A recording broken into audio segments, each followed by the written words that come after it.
ओम साईराम. निसर्ग प्रेम team NP आणि OSR NP ब्लॉगमध्ये तुमचं मनापासून स्वागत. जय श्री राधाकृष्ण, रामकृष्ण हरी. मित्रांनो, मला एक तुम्हाला सांगायचं आहे.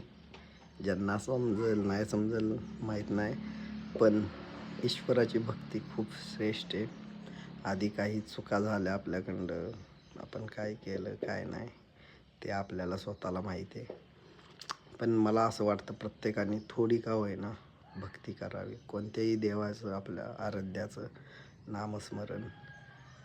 सगळे दुःखात आहेत, संकटात आहेत, पण एकमेव असा आहे की तो भगवंत आपल्याला सामर्थ्य देतो आणि खरंच देतो.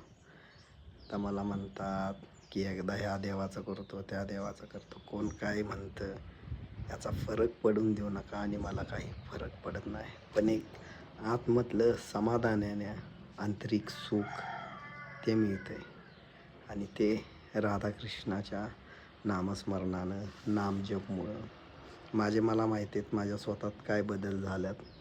मला वाटतं प्रत्येकाने थोडे का होईना थोडा वेळ काढून नामजप, भक्ती मनापासून, उपवास काही करायची गरज नाही आहे. फक्त नामजप, चांगली कर्म, आणि जे सुख दुःख येतात ते आपल्या कर्मामुळे येतात बरं का. देवाला दोषी देऊ नका. बस काय मित्र आहेत, त्यांनी पण खूप चांगली त्यांच्या आयुष्यात प्रगती केली आणि बहुतेक 2025 आहे ना, असं ॲडिक्ट आहे चांगलं व्हायला. म्हणजे काय म्हणायचं बरं, सगळे सुधारायला लागल्यात. काय माझ्या चांगल्या मित्रांनी नॉनव्हेज बंद केलं आहे, आणखीन बाकीचं सगळं पण बंद केलं आहे. पण जे करतायत हळू, फक्त इच्छा पाहिजे. इच्छाशक्ती असली ना सगळं काय पूर्ण होतं.